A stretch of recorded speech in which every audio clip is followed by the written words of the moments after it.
Ladies and gentlemen, hello and welcome to the channel. I'm Stylosa. So there's been an AMA about Overwatch 2 on our games over on Reddit.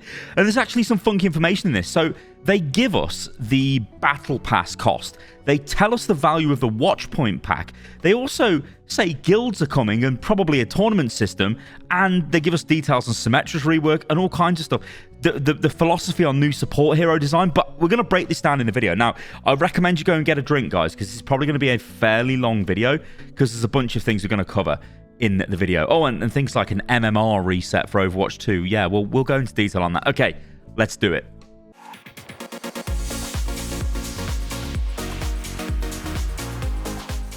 I want to buy the Watch Point pack, but I don't understand what its value is. Can you go into more detail about how much it will cost to buy the Battle Pass, 2,000 virtual currency, or legendary skins once Overwatch 2 releases, so I can better evaluate if this package is worth purchasing? Now, before I read the response here, it is absolute madness. If I was at Blizzard and I was involved in this, there is no way on this planet of Earth that I would allow them to launch the Watch Point pack without actually explaining what the value is. Just throwing stuff out there like, oh yeah, 2,000 currency. Well, who knows what this is worth? Oh yeah, and you'll get a battle pass. Who knows what this is? You know, it's just absolutely ridiculous that even happened. Anyway, typical of Blizzard, they're here on Reddit to actually clear all this up. But whatever, I'll give you guys the info. So this is what they say.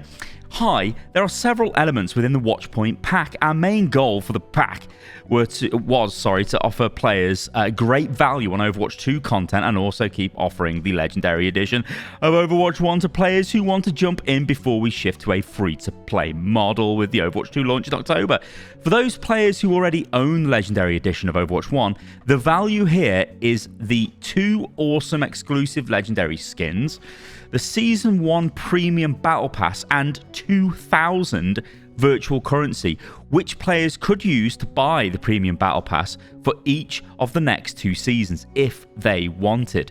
A Premium Battle Pass for those seasons will be 1,000 VC to purchase each. It's also a way to get immediate access when our beta begins on June the 28th. So there you go. That is the price of the Battle Pass. It costs 1,000 of these virtual currency. Now, the virtual currency, I don't know how much 1,000 of that is to buy in the store. We don't know still. Like, can we even buy 1,000? Will it be in like packs of 800 and 1,200? It probably will be. I doubt they'll just sell us 1,000. If they do, I'll be happy. But yeah, we'll see. But anyway, the takeaway from this is the Battle Pass will cost 1,000. So if you do buy the Watch Point pack, yeah, you get a couple of skins. Yeah, you get Legendary Edition Overwatch. But I guess most of you guys have already got that or simply don't care. But now, you know that you're going to get a Battle Pass, and then your $40 or £39 or 39 euros then means you can get the next 2 Battle Passes, which, you know, the Battle Passes last for 9 weeks. So, yeah, that's a pretty considerable amount of time going into the next year if you spend them on, well, just Battle Passes. We still don't know if Battle Passes can be earned just through playing the game or, you know, anything like that. It's still, the details are very, very light, but at least we've got some sort of an idea of the value there of the VC. What sort of missions can we expect from the Battle Pass? Will they be hero specific, like hook 20 enemies with Roadhog, general gameplay, push a payload 400 meters, both or neither? And Blizzard say, we are planning to add a variety of challenges that players can complete to progress their Battle Pass. We are not planning hero specific recurring challenges. We are planning lifetime challenges that feel a bit more like achievements that aren't intended to progress the Battle Pass in a significant way. We want players to play the game without feeling required to swap onto a specific hero in order to earn progress. Our goal is to also offer you some choices in which challenges your focus on completing as well. Okay, yeah, so the good takeaway from this is we won't get stupid things like, oh, you must play 5 games of Brig to complete this challenge, which gives you bonus Battle Pass XP. If you never play Brig in your life, and you have to do it in competitive, so it's even worse, and then you go and do it in Ruin games. No, that's not going to happen. It's good news, but again, details are a little bit light on that, but at least that's the big takeaway from that comment there. There won't be stupid challenges that'll just ruin the game, so that's good. What will happen to loot boxes and current currencies, credits, OWL tokens, competitive points once Overwatch 2 goes live? Will they just disappear? Now, this is a big question because I was in the camp that they'll just nuke it all. They'll just get rid of everything, because why let you keep hundreds of thousands of currency from the old game to spend on new stuff? Well, this is the answer. Thanks for the question. We'll share a more detailed explanation on all of these topics before Overwatch 2 goes live in October. To give you a quick answer now, though, those existing currencies, credits, Overwatch League tokens, and competitive points will come with you into Overwatch 2. We are not transitioning loot boxes into Overwatch 2, and ahead of launch, any unopened loot boxes will be automatically opened with your account receiving all the content directly.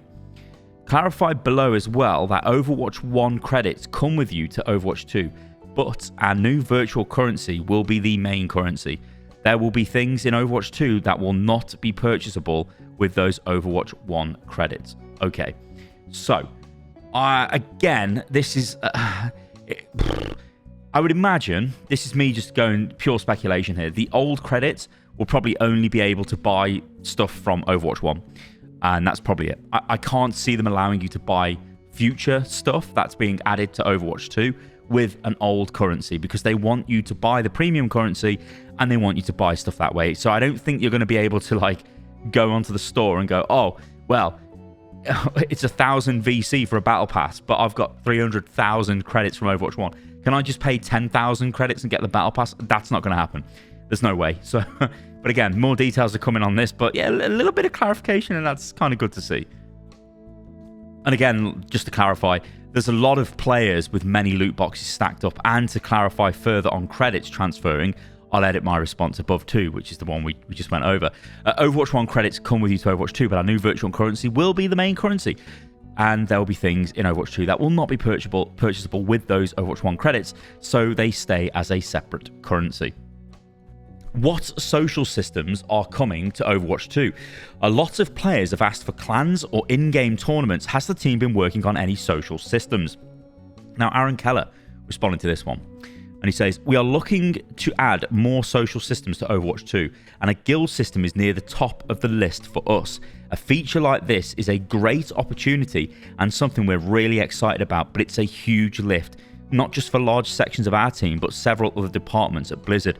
We have put significant work towards this feature, but it's too early to talk about specifics or when it might come out. The other suggestion, in-game tournaments, is something that the team is starting to dig into more. Okay, this is good news, because I've always wanted a guild system in Overwatch. I've always said it would be super cool to just have like a guild full of, imagine even just a guild full of like you guys, subscribers on the YouTube channel would be hilarious. And if we could break it down by rank or the type of gameplay we wanted to play, you know, it'd be awesome. It'd be like a massive community, and that would be great. Overwatch is supposed to be this game built on community, and it doesn't even have like the basic system in the game of being able to form a guild or a clan. I say basic, obviously I know it's difficult to implement, but you get what I'm saying, guys. So yeah, it's good news. This is the other good news here is an in-game tournament system. Now there's another Blizzard game called StarCraft 2 which has this, and it is really cool.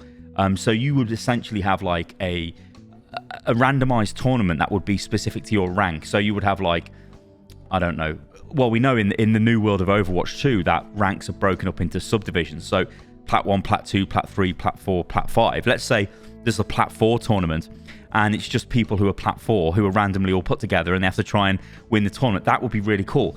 That thing used to happen in StarCraft 2. Now, obviously, it's easier in that game to sort of facilitate a tournament because it's just 1v1 most of the time. I know they had 2v2 and 3v3, but generally it was 1v1 that you would take part in. So it's easy to do. But yeah, Blizzard have done it before. Yeah, I mean, Blizzard have got World of Warcraft, a friggin' MMO game, which is built on being sociable. So they know how to do this, and it's good news that they're looking at adding it to the game. And remember as well, there was some very old well, they're old now, I guess, but it was from BlizzCon Online, and they showed some footage of talents for some of the heroes off. And in the top right-hand corner, under the player name, you could see guilds being referenced. So, well, I think it was clans actually being referenced. So yeah, I think they've been working on this for a while. Will MMR SR for competitive play be reset on current accounts rolling into Overwatch 2? Now, Scott Mercer responds to this, and he says, we won't be performing a complete MMR reset for Overwatch 2, but we do plan on lowering the MMR of accounts who haven't played in a while as part of a new decay system. So that's me screwed, ladies and gentlemen. Off I go to silver. A complete reset would mean that games would be completely imbalanced for weeks or longer across the entire service. And we don't think that would be a great experience for everyone. Yeah, I mean, fair enough.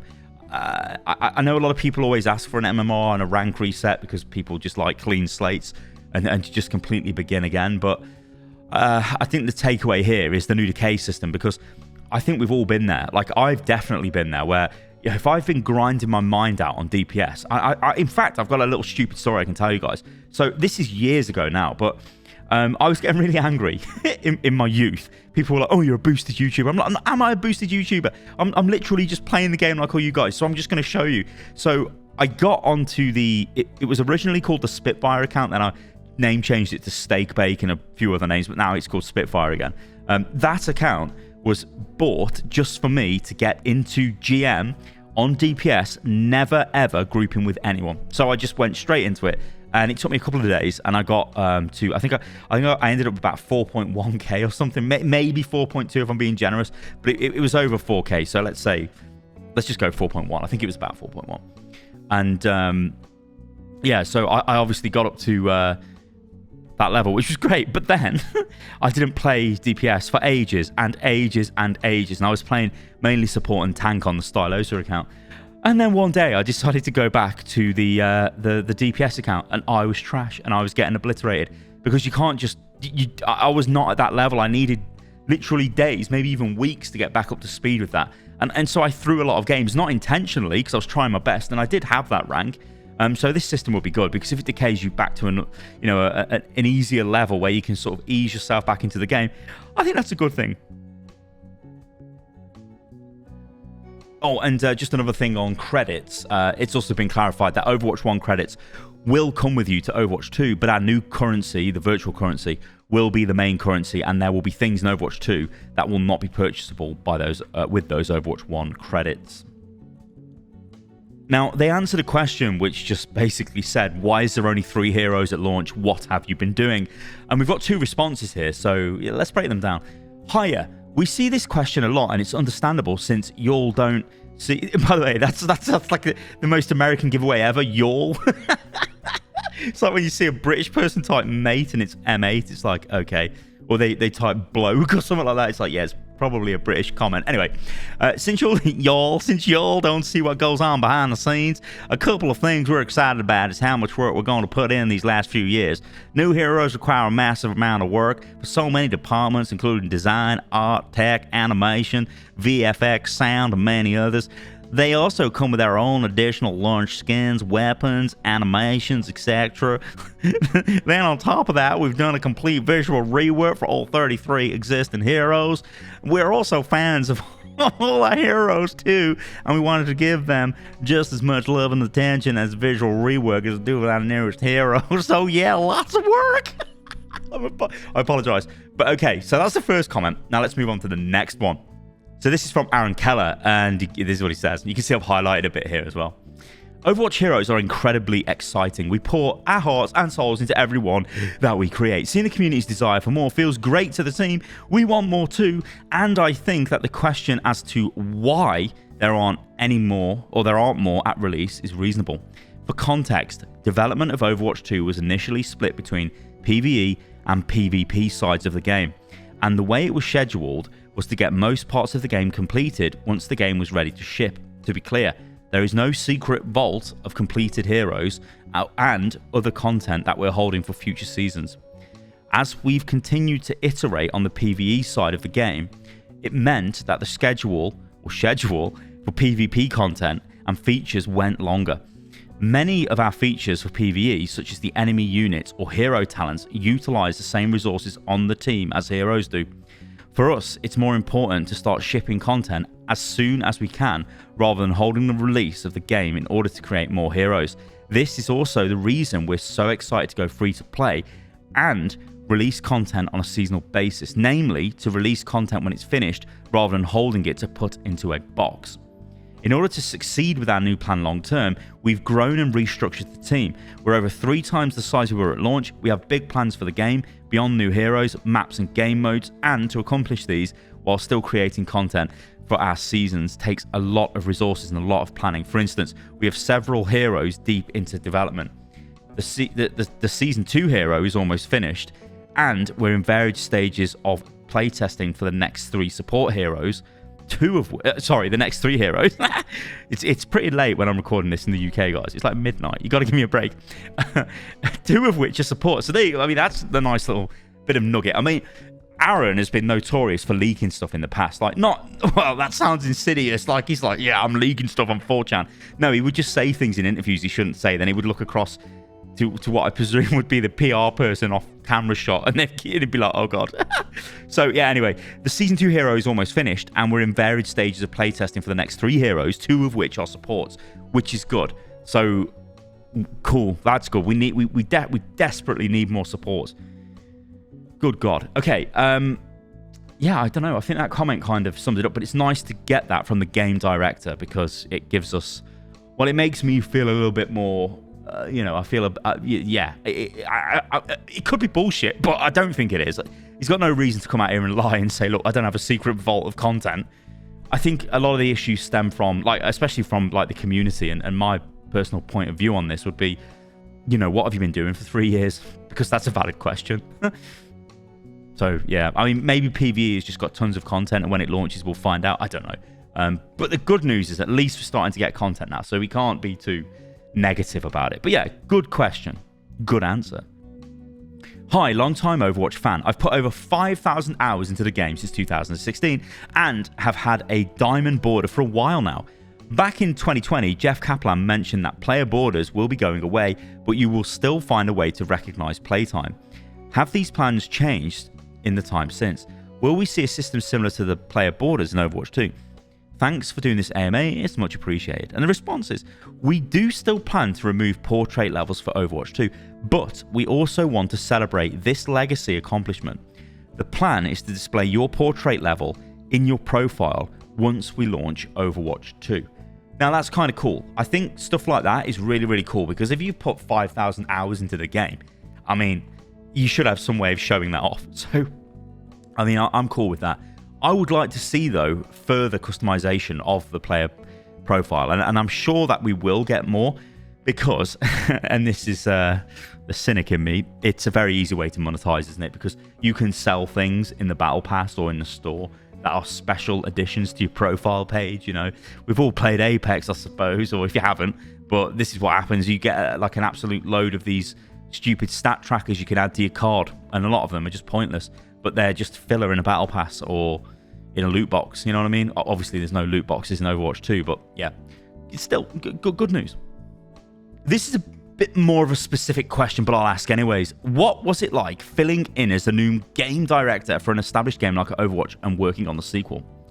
Now, Aaron Keller obviously has answered this, and he says specificity. This is a word I cannot say, and I've never been able to say it. Specificity. I'm just going to stop now. I literally cannot say that word. I can say it in my head, but not through my mouth. Anyway, I've been part of this team since 2008, going back to the days of Project Titan. I have a deep connection to this game, and even deeper one with the team. I have a lot of feelings about being game director because of this history. I feel so incredibly grateful and honored that the team would put their faith in me to help them usher the game forward. There's an honor and responsibility here. I don't take it lightly, and I do lose a little bit of sleep every now and then because of it. It's not always easy to know what the best way forward is in every situation, but I always look to be doing what's best for the game, its community, and to the team as the highest values for how to make decisions. This value is what's behind the release of PvP this year. It's important to get new content out for the game. It was a massive shift for the team to completely change the way we were working on and releasing the game, but we think that it's all worth it because it's what's best for the game and our players. Cool. Yeah, I mean, you have to remember, Aaron Keller has been at Blizzard for like years. I mean, he was involved with World of Warcraft, back with Jeff when they were working on that, and then obviously in 2008 moved to the Titan team, and there's just always been, like, he's always been part of the Overwatch team. You got to remember as well, he built King's Row, and he's a map designer by trade, I suppose. Well, that's his speciality. And yeah, so he's always been there. So in a lot of ways, he is like a good candidate to take over the game director role, because you've got someone that really does love the game and is not just someone who's there to just take orders and just do whatever they're told by executives. But we'll see. Like, Aaron he's doing well. I think he's really doing well. A lot of the stuff that he's put out recently has been, I think it's been quite good, especially the GameSpot interview, which we covered in a recent video. I think that was really good. Like, they always come across much better when it's less just reading from a script or some sort of overproduced PR video, and they just sit down and they're talking. It's real, And what really pisses me off about this, I'm going to go on a bit of a rant here. Do you know why YouTube is successful? Because idiots like me are on YouTube. I mean, this video is, if you were to send this video to a professional video editor setup or company, or even to the people that edit videos at Blizzard, right? They'd be like, this is the shittest thing I've ever seen. The guy's VO is all over the place. Like, I keep messing up words. I'm going, whatever. That's just the VO. The visuals, they could be much better. There could be more animation. Could be this. There could be that. You can rip it apart. But here's the thing. It's real. And that's the main thing. That's why YouTube is so successful. It's why Twitch is successful. It's because it's real. You look at the content and you're like, okay, I get this. It's real. And I can't for the life of me understand why, when game companies, especially companies like Blizzard, have got people like Aaron and other people on the team who can sit there and just talk normally, and they are fans of the game, that you're not going to catch them off guard. They're not going to look stupid. Just let them do their thing. You know what I mean? And it's, wow, the content would be so much better, and it would relate more with the audience of the game, and that would be the key thing, right? Instead of making this polished sort of PR piece, which maybe isn't the best. Anyway, let's move on. Can you give us any insight on your design philosophy for upcoming support heroes? Will they support mainly through healing, utility, damage, or some combination? Were there any decisions made to try and attract people who prefer the other roles, games, to play support, like more mechanically intensive heroes or better playmaking ability? In general, the broad goal is to provide a wide range of playstyle options. There isn't really a big shift in that regard towards being weighted more towards healing, damage, utility, etc. We do need to make sure that they fit well into 5v5 and are able to have a significant impact on the outcomes of a match, but that can be achieved in a variety of different ways depending on the individual hero kit. Future support heroes could lean more on mechanical skills, while others may be geared towards rewarding timing and positioning more than testing things like aiming. So yeah, I mean, that's not really an answer. It's just like, yeah, we're just going to make all kinds of heroes. But we do know that Jeff Goodman did say that they are very interested in making more Mercy style heroes that are not as relentlessly focused on aim to support the team, which I think is cool. A while ago, you mentioned... See, I'm not going to edit that out of the video. I'm just going to leave it in. A while ago, you announced some meaty changes for Symmetra. What are the goals of her mini rework, and what can we expect?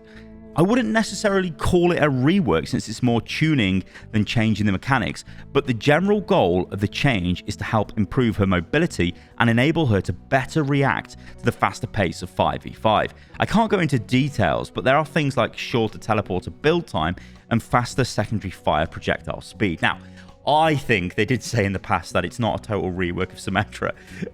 To me, it would be really funny if they did a total rework of Symmetra, because what would this be, like the third one? Like, come on, Blizz, what are you doing with a hero? But yeah, it looks like they just want to make her stuff faster, just to make her fit into the game. So don't expect a massive mental complete rework of this hero. Just kind of shorter cooldowns and faster projectile speed. What are your plans regarding maps that will go unused once Overwatch 2 launches publicly, such as Temple of Anubis or Moira? Will they be repurposed, extended into other existing game modes in a similar beat? Are there plans to reintegrate and rework maps like Paris and Horizon Lunar Colony to fit the molds of other game modes as well? These maps will still be available to play in custom games, but they won't be used in other modes at launch. I have some ideas I'd like to try when it comes to repurposing them for new potential game modes, but these ideas could only see the light of day in the distant future given our current plans. If we did find a way to give them a new mode, we want to do extensive testing in the arcade or in other formats where we can get community feedback. We know how diversive Assault 2CP was for much of our player base, and we agree that it had its issues. So we wouldn't bring these maps back without a lot of testing. This is something I really want to know. In current Overwatch, there are voice line interactions between the tanks, like one about arm wrestling between Ryan and Zarya. I finally beaten the champion at arm wrestling. Ryan and Winston, it's our job to keep our comrades safe, etc. Do these carry over into Overwatch 2? Also, people might play tank duos in open queue. Are there similar new interactions for Overwatch 2 between existing and new tanks? We've written a lot of new conversations to reflect the passage of time between Overwatch 1 and Overwatch 2. For some context, Overwatch 1 PvP had 1,200 pre-match conversation lines, in addition to a small number of holdover Overwatch 1 conversations. Overwatch 2 has 1,800 plus new interaction lines, and we've absolutely written new interaction lines between tanks. This is vital. I would personally be very upset, for example, if Wrecking Ball and Junker Queen didn't have a chance to chat. What does the term early access mean for Overwatch 2? Does this mean that on this day, Overwatch 1 is getting replaced by Overwatch 2's PvP, or will Overwatch 1 shut down once the game is out of early access? We're using the term early access to indicate that this is just the start of many new things coming to the game. We're launching with new heroes, maps and features, but there are even more of these coming seasonally, every 9 weeks. We recently released a roadmap detailing some of this content, and with new heroes coming in Season 1 and 2, and a new map in Season 2. Additionally, larger pieces of the game that have always been part of the vision for Overwatch 2 will be released to the game as part of the live service, including the launch of the PvE campaign next year. When Overwatch 2 launches on October the 4th, it will be a replacement for the current live service. So yeah, it basically wraps up, or just, yeah, like, the fact that people are still asking this question does, show you that people are still confused. So yeah, it's good that a good solid answer was given to that. And and PvE campaigns coming next year. What are the team's thoughts on more information, specific numbers to the hero information screens, or perhaps on another screen where players can get more detailed info? This could be helpful for returning players to determine what combos and breakpoints are still available to them. As a convicted tryhard, I love the idea of giving players very specific information about hero mechanics in the game. I agree that this type of information is helpful. Having said that, we haven't updated the hero information screens for Overwatch 2 with this type of detailed information. All the hero abilities that have been reworked have new text on the F1 screen. We will also be giving players access to more information than ever via the new scoreboard and our new after-action report system. I'm proud of the progress we're making in helping players to learn our game, but I know we can do more. If and when we can add this more detailed information screen in-game, I'd expect to see it in a bespoke new format instead of the F1 screen, since that's intended for newer players. So yeah, like the final line there does sum up this, because I think when we're looking at Overwatch, we just completely forget that they need to attract new players to this game. So the game has to be friendly, user-friendly, noob-friendly in a lot of ways. So when we look at the F1 screen, originally on the day you installed Overwatch, you'd be like, oh, that's great. It does give me a bit of information, right? Or the ability breakdown screen or whatever it is on the console, but it's the F1 screen on PC. It just brings up tells you what the abilities do. It was good for that, but then as time goes on, you want more information. You want more, like I want to know the exact damage per pellet of Junker Queen's shotgun. All right, and it's not going to tell me that because that's not relevant to a new player. It's just going to say something like, "Oh, good short range damage weapon" or something. That's it. Maybe it says it's got a tight spread or something like that, but probably won't go into more detail than that. It sounds like this developer does want to add this to the game. So this is cool, and it would be nice to see if this does actually end up being added. When approaching map design, what's the general philosophy behind push maps versus escort? Most notably, it seems like the biggest difference when playtesting in the beta was that push maps were intentionally designed to be more chaotic due to the amount of flank routes available, and I'd like you to expand on that and offer your thoughts. The biggest and most obvious difference between push and escort is that the path that TS1 can traverse is much longer to allow for multiple team fights to occur before a team could win the map. At the same time, it's very important that run times from spawn locations don't become too long. So that led us during map design to explore paths for TS1 that looped around, such as in Colosseo, or snaked back and forth, such as in New Queen Street.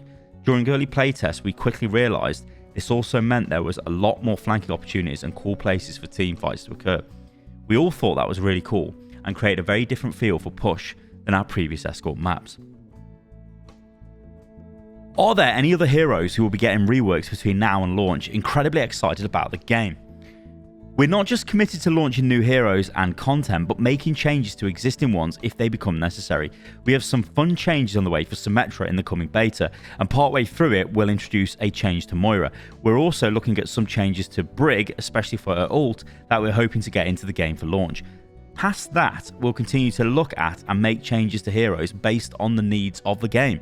It's an exciting time. A lot can happen to a game when the public starts playing it. Alright guys, I think we're going to leave it at that. There's a couple more comments, I think, but I think we've got most of the meaty comments there from the guys taking part in the AMA. Now, it's always cool to see these things. I think it was a very kind of short notice, because I only really got wind of this once it had, well, basically when it was running. So I don't think they... Well, in fact, I think it was a tweet. They put a tweet out, and I was like, what the hell is this? They're doing an AMA. So yeah, it was kind of like an impromptu thing. And as I said, they did it over on our games on Reddit, which I've got to be honest, is kind of it's a hostile place for Overwatch. Most places on Reddit are hostile to Overwatch. Well, even our Overwatch and our competitive Overwatch are hostile to Overwatch. But, you know, at the end of the day, these are the people they need to win over. They know the development team are not stupid. They know that they've... the game's image is not great, and they need to reverse that, and they've finally been able, or been given the green light to do that. So they are starting to give us the content that they've been working on.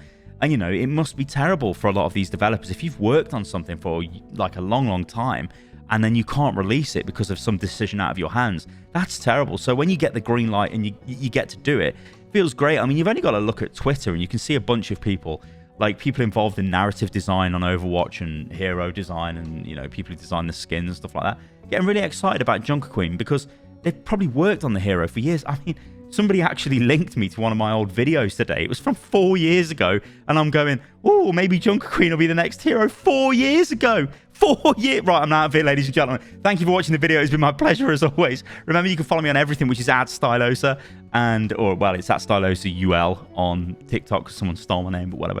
And yeah, I'll catch you lovely lot on the next one. See you soon.